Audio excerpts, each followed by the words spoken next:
无边无际的大海，那海面波涛汹涌，我们不畏惧艰险，让我们手牵着手，让我们肩并着肩，美好明天在眼前。 Здравствуйте, my fair weather friends, and welcome back to another episode of Kachimuchi's Game and Spooks. In today's episode, I will be narrating the creepypasta Playing Along with Evelyn, written by fellow YouTube creepypasta narrator Pasta. In this story, the narrator, who I assume is female, recounts a flash game they used to play as a child. And if you ever explored flash games in the early 2000s, you may see where the story goes from there. This creepypasta also bears a striking resemblance to Lacey's games, the ARG created by Ghost Tundra, which is what initially interested me in narrating the story. How scary could a pre-Elsagate flash game be? Well, even I'll admit that's a bit of a loaded question. And so, without any further ado, let us begin Playing Along with Evelyn by Pasta. The phrase, "the internet is for porn," isn't too shy of the truth. If you are graced with unrestricted internet access, there's no doubt that you'll be exposed to inappropriate content, like I have. I didn't develop an addiction, but I did see some things that stuck with me. And it wasn't just pornography. I came across books, music, and even video games that showed me what kind of things humanity is attracted to. The flash game, Playing Along with Evelyn, is no exception to this. The game I'm talking about feels like something that would go in the childhood trauma category, but I can't exactly call it that, when it definitely wasn't meant for kids to begin with. When I was around 12 or 13, my dad gave me a small Dell laptop running Windows 7. He was pretty lazy growing up, and the only reason I got it was because he wanted something to babysit me while he did other things. He eventually snapped out of it and realized that I need some sort of cognitive thought. But before he put my laptop away, I used to download all sorts of SWF files and have them in a folder. The websites I went on were of the kiddie, girly aesthetic, with games that would nowadays be considered stupid, like the ones where you had to kiss a boy while background characters weren't looking. This game, though, brought back bad memories to me as an adult. I remembered it scaring me for its extreme subject matter, but because of my head being so fuzzy after those years, I couldn't remember what the game's purpose was. That was, until I found my old laptop from all those years back, along with a charger that somehow still worked. It took a hot minute to start up, and so did opening a few applications. But just when I was thinking about pawning it, I saw the folder. My collection of old girly games from the mid to late 2010s. The game that scared me fuckless as a kid sat right in the middle of the file lineup. I would have been able to load the game on my laptop, but downloading a new standalone player on the OS would have been very time-consuming, considering how slow it was. I ultimately decided to just pack all those games on a thumb drive and transport it to my home computer. After downloading a new standalone player on my desktop, I ran the game, and there it was. Up came a cutesy menu with the title written in cursive on the left, reading, "Playing Along with Evelyn," and a digital drawing of her on the right, all while some happy xylophone music played in the background. She had short purple hair, with a striped turquoise dress, a golden earring, and a big flower in her hair. How deceitful that title screen was. Just looking at it reminded me of how good it was at keeping things hidden. Upon pressing play, it took me to a pixelated image of a house interior, and a pink bordered text box showed up at the bottom of the screen. Damn, I forgot how early you met Evelyn here. Upon clicking to traverse through the text, she fades into view with a big, cute smile and begins to speak to the player. Hi there. I'm so happy to see you. How's my big, strong man doing? Aw, look at you. All fancied up in that tuxedo of yours. You're too sweet, you know that? I got us reservations at a really nice restaurant, all thanks to my accounting job. You don't gotta worry about paying for the food. I have that all taken care of. So, you ready to go? Once Evelyn asks that question, two choices pop up on screen. Leave the house and go with her, or give her something first. I clicked on the latter, as I didn't exactly remember what the choice gave me in my last playthrough. You wanna give me something? What is it? Flowers? Oh, you shouldn't have. Whatever did I do to get a man like you? A small jingle played, and the text box on the bottom showed only a few words. Extra functions unlocked. I didn't understand what it meant by that. Could it have been talking about the date sequence I remembered so vaguely? Or maybe the end? After leaving the house, there I was with Evelyn, sitting with her at a marble table, with another pixelated image of a restaurant behind her. The background played smooth jazz that sounded like it was recorded from a cabaret club. She spoke to me once again. Ooh, this is going to be so good. You ordered quite the fine-looking dish, big guy. Now, while we wait for our food to come, why not talk some?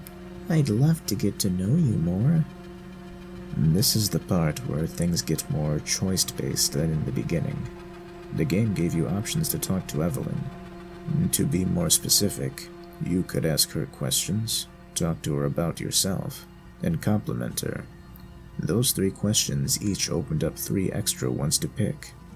To give context, if you chose the compliment action, the choices you got were, your hair is gorgeous, your eyes are beautiful, and your dress has such lovely colors. Picking one would result in Evelyn thanking you and telling her why that certain part of her looks the way it does. For instance, clicking on, your hair is gorgeous, results in her telling her about how she got the flower in her hair, and why purple is her favorite color. Choosing Ask a Question gives you 3 things to ask her. One of them is something personal, like asking where she grew up. The second choice is simple, asking what her favorite animal is. The last one gives a fun question to answer, being, where do you dream of working at? Telling her about yourself results in either telling her about your job, your home life, or what you do in your spare time. Upon finishing up every choice during the game's date sequence, Evelyn exclaims that the food is ready and how delicious it looks. A transparent image of what looks like beef Wellington appears in front of Evelyn, prompting an animation of her licking her lips. The game gives you the choice to feed her a forkful of your food or finish the date, but this isn't really important. It's basically just giving her some of your food, and then she says thank you. Nothing changes, no matter how many times you do it. And then we get to the after date part of the game. When the date ends and you arrive home, the home interior background from the beginning is now darkened, and the background music consists of a soothing acoustic guitar. Evelyn stands in front of you, blushing. That was a fun date. You know, meeting you has been a blast. You were so nice and patient to me, and I can't thank you enough for that. Now then, let's play. Nothing like relaxing after a lovely night out, right? The text box then displays 2 words on screen. Interaction time. At this point, the game gives you a sidebar with plenty of options to choose from. The options were fairly simple: petting her, poking her, kissing her, etc. Some of the options were less choice-based and were more competitive, like playing chess or rock, paper, scissors with her. Then, I clicked on the option with the question mark symbol. All the mucky memories came flooding back. It gave me one option, that being a picture of a closed hand. Clicking on it caused my cursor to turn into a balled-up fist. The text box read, "Swipe horizontally," or "click on her face." I clicked on her cheek, and the music stopped. A punching sound effect played once I clicked, and her head flew to the left. The sidebar disappeared, and so did the cursor. After looking down for a moment with her eyes wide open, she slowly turns to me and lifts her head up, holding her jowl. Ow, that really hurt. The sidebar comes back. There are 2 routes you can take, but it will result in certain features being taken away. If you decide to go back to the previous menu and use the more loving methods on her, she will eventually calm down, and the music will return back to normal, but the question mark option will be crossed out. However, if you choose to hit her again with the same fist cursor, tears begin to well up in her eyes. Did I do something wrong? At this point, you are able to go back to the previous menu, but every option is striked off, except for the question mark, meaning you can only use the options from the other section. Hitting her a 3rd time causes the background music to change to a reversed piano, and the sound effect of a woman hyperventilating plays. Evelyn herself looked terrified, like she knew how much torment she was going to face. There was no going back. The sidebar didn't just have a fist on it. It had 4 extra tools to choose from. Those tools were a belt, a rusty pipe, a cigarette butt, and a frying pan, all of which were used to hurt Evelyn. Compared to all of this, however, there was one thing I didn't remember finding: the extra functions mentioned at the beginning. On the bottom left of the screen, when having the fist equipped, text read, "Right-click to scroll functions." It turns out that the fist wasn't just used for punching. You could also slap and grab at Evelyn. Slapping required swiping the cursor left and right, like the punch function, except that one let you click on her face too. While grabbing her, you had to click on certain parts of Evelyn's body. You had the ability to grab her throat, face, and hair. Left-clicking would cause your grip to tighten, while right-clicking releases her from the grip. The other tools were fairly self-explanatory. The rusty pipe and frying pan dealt greater pain, with the frying pan leaving black marks on her instead of bruises. The cigarette butt was there to leave small burn marks, and the belt acted as some sort of whip that not only left bruises, but red spots on the places where you hit her. However, there are certain places that the game doesn't allow you to touch. While you are able to grab her hair and pull it, you're not allowed to use any of the tools or hand functions on her flower. Attempting to do so results in the text at the bottom left corner to change to, "You're not de-seeding the dirt." Trying to use any option on Evelyn's ear will also not work, the text changing to, "No, too fragile." Attempting to use an action on her breasts will result in the text saying, "Unimportant, hands off." The more tools that are introduced to her, the more Evelyn will scream. The more hurt she is, the more she'll cry, with mascara running down her face. No matter what is done, she will not die. Even choking her with a tightened grip for a long period of time won't kill her. After around 10 minutes of interaction time, she will stand in place, her heavy breathing slowing down. The bordered text box shows up once again. This time, from the perspective of the character you're playing as. How artistic. I could just snap 100 photos of you. Well, what are you waiting for? Go home. You get a 5-minute head start. With that, Evelyn quickly fades out of view. The sounds of fast footsteps and a door shuttering ring through my speakers, and the view fades to black. Text then shows up on the screen, saying 12 hours later, and the game cuts back to the interior setting, now lit up again like in the beginning. No police, no rubble. It was all clean.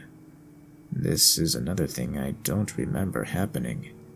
Maybe because I didn't play through the game enough last time. Despite how much I wanted to stop playing, I had to see what this was. A disastrous inquiring mind got the better of me. After 10 seconds of silence, a knock is heard, and then a door opens. Evelyn fades into view, holding a tissue up to her nose before removing it. Somehow, she had no blood or tears or mascara like the night before. She was smiling. She then spoke, with the text box fading into view again.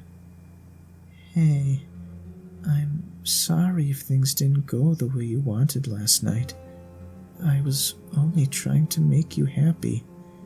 I don't know what I could have done to upset you, but I still love you. Do I remind you of someone? Was it something I said? Silence ensues. What kind of frustrating bullshit was I reading? I'm sorry. Whatever it was, I'm sorry. If it helps, I'll stay and let you take it out on me. I don't like seeing anyone like this, especially you. You were so nice to me during our date. You gave me flowers. Now might as well return the favor. Have at it. The music doesn't turn back on, but the sidebar from yesterday shows up again, this time with no back arrow button. She stood there, softly smiling. I closed the game right then and there. I don't understand how I could have found something like this on a kid's flash game website of all things. I don't get how someone can see this and even remotely think about putting it on their website to begin with, after what I saw. What made them think it was so fitting? The art style? The theme? What did the other kids think of this game upon playing it? I don't have an answer for that, because when I look up the name of the game online, I don't get any results of what I'm looking for. Then I realized something. There's an About button on the menu. Upon launching the game again and clicking About, it showed 2 bodies of text, a description of what the game was about, and the source of where it came from, with the only credit belonging to Anon. I will not give the URL, nor will I give the name of the website, and you'll see why in a minute. The Wayback Machine gives me broken links that led to nowhere, but upon going to archive.today and searching the name of the website on the snapshot query, I found the reason why the game contained that sort of content. The original source was some sort of 4chan-esque forum, where people shared various forms of torture pornography, animations, videos, photos, all of it. The only way this game could have been put on flash sites was for it to have been spread outside of the forum. And so, it was. As mentioned before, I am now an adult. I have a loving boyfriend, whom I explore the world and joke around with every so often. I love him with all my heart, and he loves me back. Whenever I think of that game, however, what scares me the most is not the fact that it turned out to have been made to satisfy someone's sick fantasies. No. It's the idea of me losing everything simply by clenching my fist. The end. And that was Playing Along with Evelyn by Creepypasta. You know, I bet if LaFonda really wanted to, he could have made this as a fanfiction to the Lacey Games ARG by Ghost Tundra. They do seem almost identical in many regards. I would say, all in all, though this story is a bit short and sweet, it is a very entertaining creepypasta. And considering Playing Along with Evelyn is meant to be a flash game, and those are a little hard to get running nowadays, this does even include some plausibility to it, in the death of the author sense. Although I myself have played my fair share of flash games, I haven't really played any of the girly ones, if you can believe that. Although I did think it was a little fascinating how you seem to be playing as a man in this flash game, even though it's meant to be on a girly games website. I'm not sure. I'm probably just reading too far into it. I will say, however, I was a bit confused by the final few lines of this creepypasta. In that, I wasn't sure what the creepypasta was trying to convey. It seems to imply that the narrator of this story is more horrified that if they ever commit domestic violence, they would be in trouble. I don't know why they would have to play a flash game to discover that. In the flash game, Evelyn doesn't even fight back, so this isn't even a way of saying they're scared of committing self-defense. So I decided to take a bit of creative license and decide that the former was the correct way to end the story. Which is why I added my signature evil giggle. What can I say? I just love my twist endings. That said, apples to apples, I think this is a very good semi-companion piece to the Lacey games. If I were Creepypasta, I would consider making sequels to this story. I believe he could give Ghost Tundra a run for her money. After all, at least the main character of this flash game doesn't look like a heroin addict. Thank you very much for watching or listening to this installment of Kachimuchi's Game and Spooks. Why not do us a kindness and leave a comment, share, or subscribe? And as always, don't be afraid to leave any suggestions for creepypastas in the comments below. Now, if you'll excuse me, I'm going to try and find that 4chan-esque torture forum from the creepypasta. If this is what they do with flash games, I'd love to know what they do with FPS games. This has been Kachimuchi, and that's about all I have to say about that. Farewell.